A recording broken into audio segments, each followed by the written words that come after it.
Graças te damos, Senhor, quando estamos aqui na tua casa. Graças te damos, Senhor, por este grupo que louva, bendiz o teu nome.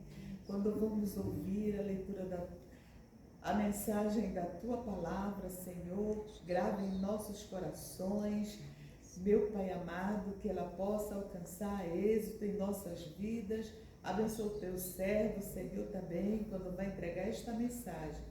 Usa poderosamente em tuas mãos. É no teu nome que te pedimos. Amém. Amém. Amém. Vamos nos colocar de pé, então, para ouvirmos a leitura do Evangelho de São Luís. Quando chegaram ao lugar chamado Calvário, ali o crucificaram, bem como aos malfeitores, um à sua direita, outro à sua esquerda. Mas Jesus dizia: Pai, perdoa-lhes, porque não sabem o que fazem. Então, para repartir as roupas dele, lançaram sortes. O povo estava ali e observava tudo. Também as autoridades zombavam e diziam: Salvou os outros, que salve a si mesmo, se é, de fato, o Cristo de Deus, o escolhido. Igualmente os soldados zombavam dele, e, aproximando-se, trouxeram-lhe vinagre, dizendo: Se você é o rei dos judeus, salve a si mesmo. Acima de Jesus estava a seguinte inscrição: Este é o rei dos judeus. Palavra do Senhor. Graças a Palavra da Deus. salvação, graças a Deus. Ale, ale, Aleluia, ale, ale, aleluia, ale, ale, aleluia, aleluia, aleluia, ale, ale, aleluia, ale, ale, aleluia, ale, ale, aleluia, aleluia, aleluia.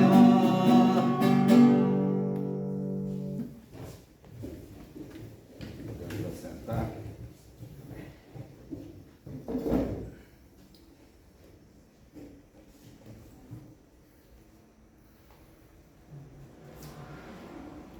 Esse texto, de hoje ele é interessante porque ele tem mais a ver propriamente com a Páscoa, do que com a solenidade de Cristo Rei do Universo, não é? Mas ele apresenta uma perspectiva da realeza de Jesus Cristo, não é? Que a gente precisa refletir, que a gente precisa discutir, não é? O que esse texto narra aqui, então, é a crucificação de Jesus. Ele tinha sido preso, tinha sido entregue às autoridades, tinha sido torturado, chicoteado, maltratado, e foi nessas condições levado à presença de Pilatos, procurador romano, a autoridade romana ali na região da Palestina. E Pilatos então começa a ironizar a situação que Jesus estava vivendo. E ele então pergunta para Jesus: então você é rei? Desse jeito que você está aí, nessas condições. Então você é o rei, Havia uma preocupação muito grande dos romanos com relação aos movimentos rebeldes que volta e meia eclodiam na região da Galileia, na região da Judéia e, enfim, nas terras bíblicas, digamos assim. E foram vários movimentos. Há registro histórico na maioria deles, por meio dos registros romanos.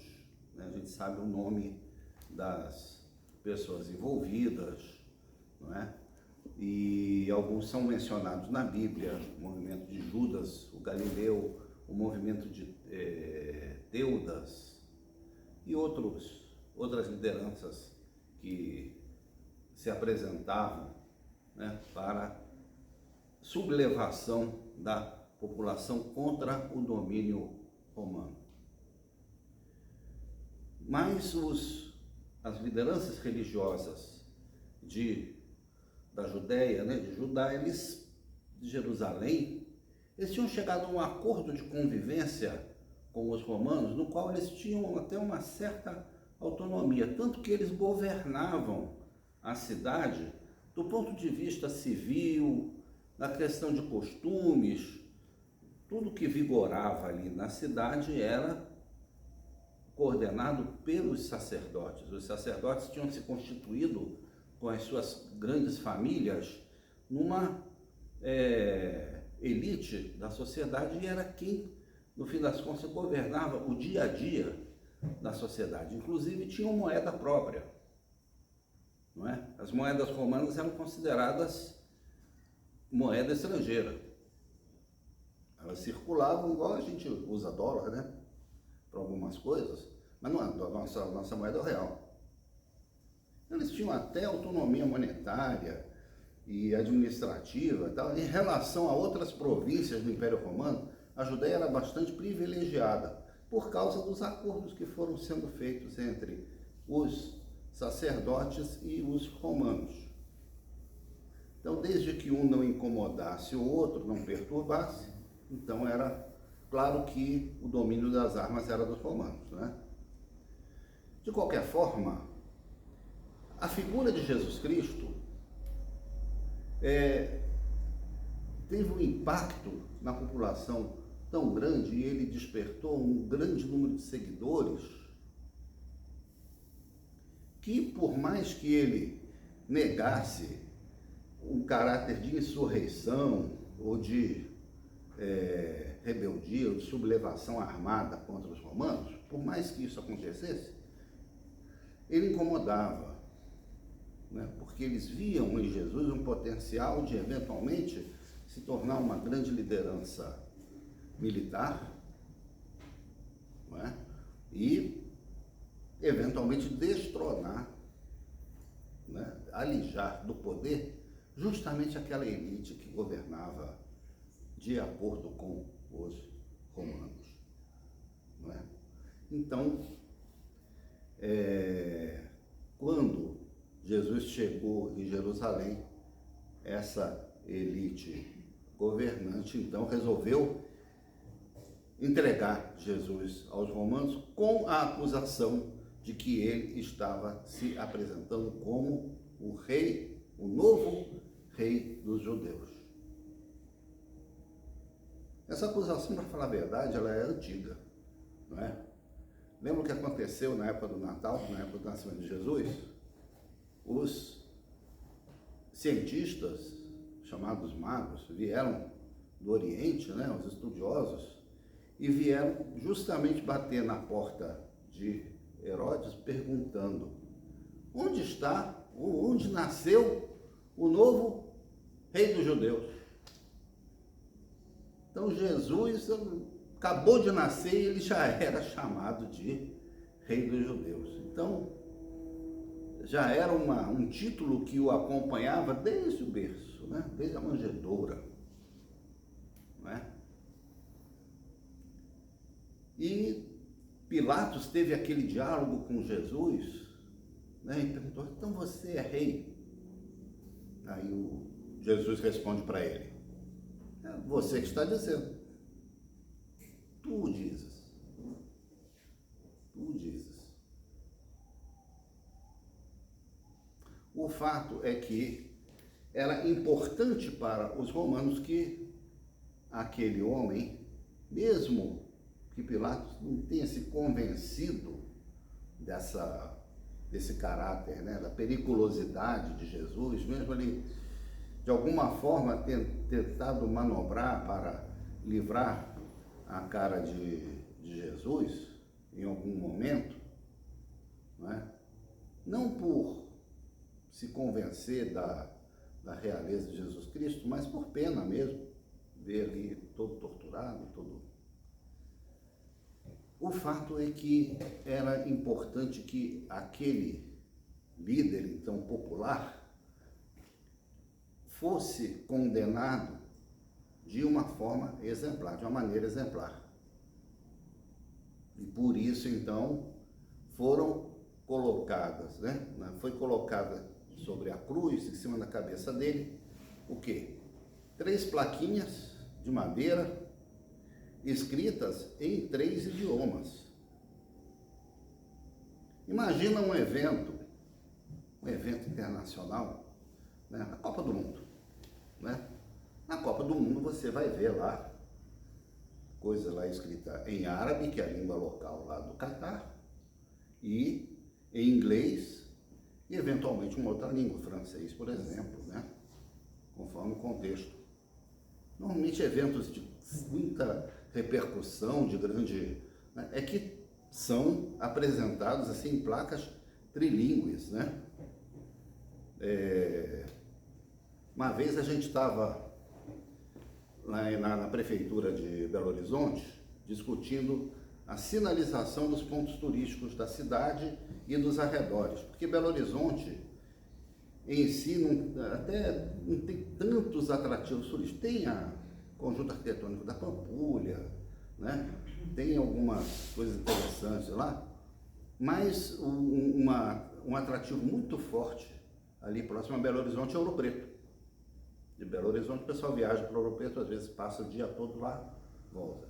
Sabará tem também coisas interessantes, Santa Luzia e outras cidades históricas ali, Congonhas, tudo ali perto, não é? Então, Belo Horizonte acaba sendo um polo turístico, não é? E lá na prefeitura, então, estavam discutindo sobre o uso de sinalização bilíngue da cidade, né, dos pontos turísticos. Aí perguntaram, e os municípios aqui, como é que a gente vai fazer? Vai traduzir o nome? Ouro Preto vai virar Black Gold? Né? Rio Acima, Upriver, né? Raposos, Fox, né?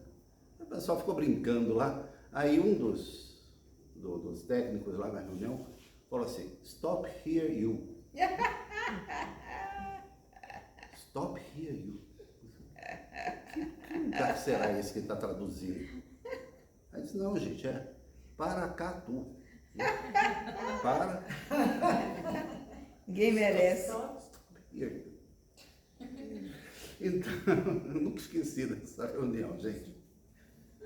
Vivendo. Mas o fato é que a crucificação de Jesus foi sinalizada com uma placa trilingue em hebraico, em aramaico, aliás, né, a língua local, em grego, também conhecida pela população, e em latim também, como sinal assim de que aquela execução tinha o aval do procurador romano. E nas 3, então, estava dizendo, né? Este é o rei dos judeus. E era como se um aviso, uma advertência disse, olha, se você quiser se apresentar, né? Qualquer um que se apresentar agora como rei dos judeus vai ter o mesmo fim desse rapaz aqui. É essa mensagem da crucificação de Jesus. Não é? Mas a questão toda não é que Jesus não fosse rei. Nós o reconhecemos, nós o declaramos rei.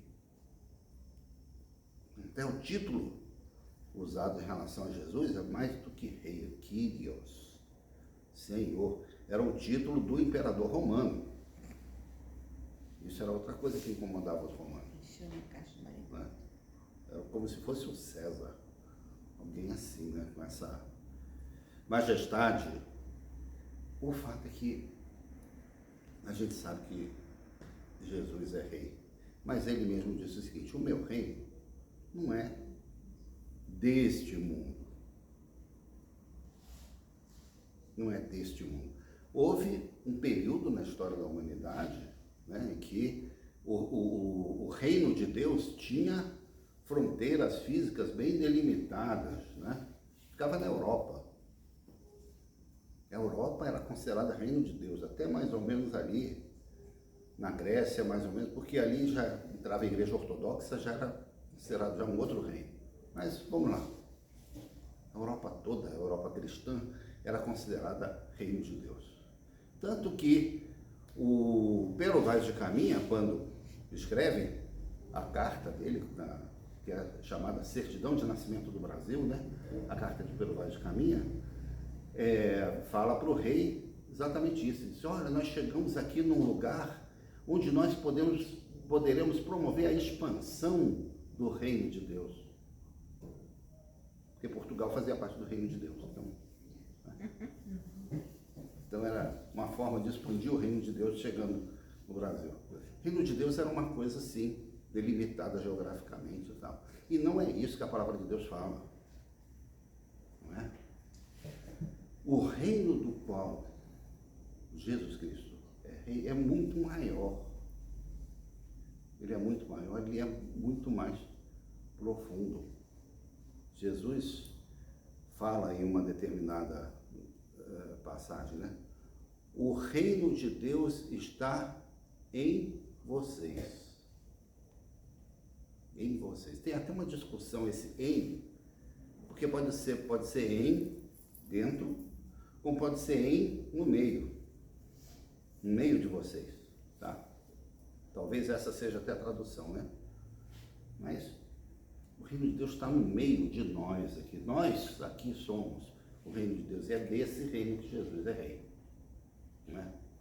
Sempre a gente se defronta com a tentação de Jesus se tornar rei, né?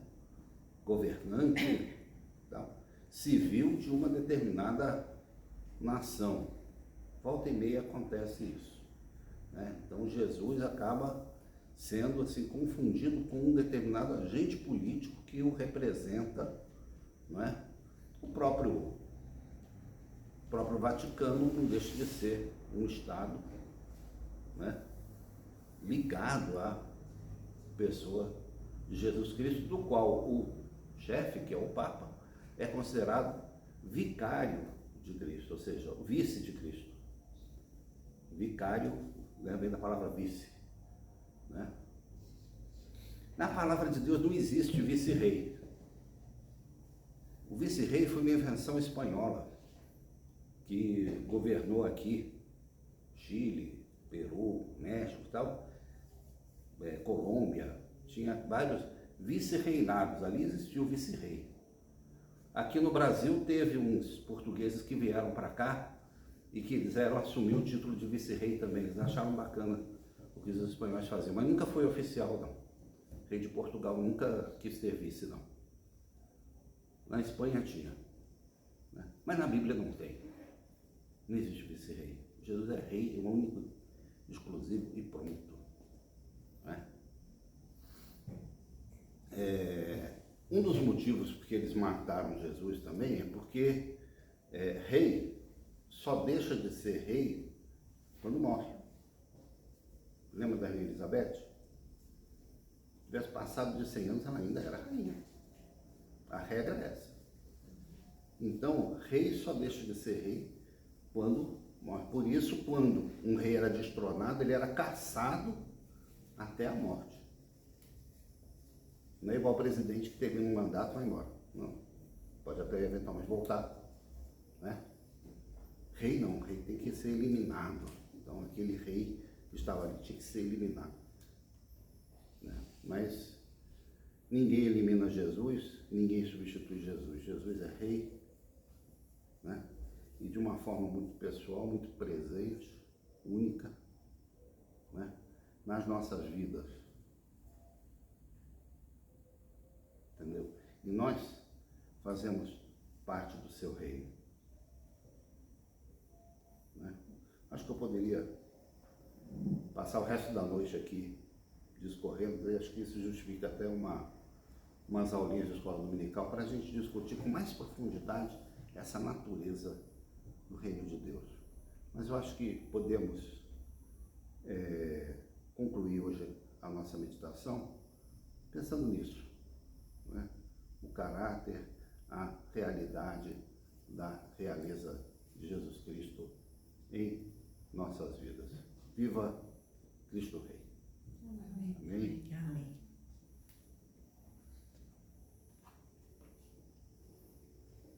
Vou ligar o nosso.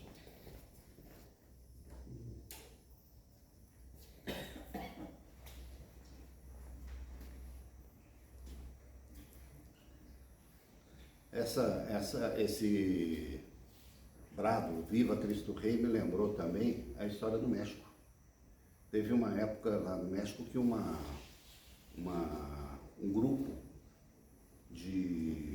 grupo católico armado formou uma guerrilha lá e deu trabalho para o governo do México, e eles defendiam Cristo como Rei do México. E eles tinham esse grito, Viva Cristo Rei, e mandavam bala, fuzis grandes assim, né? É uma espécie de canudos, mais ou menos assim, é a versão mexicana de canudos. Eles são chamados de cristeiros, né? E até hoje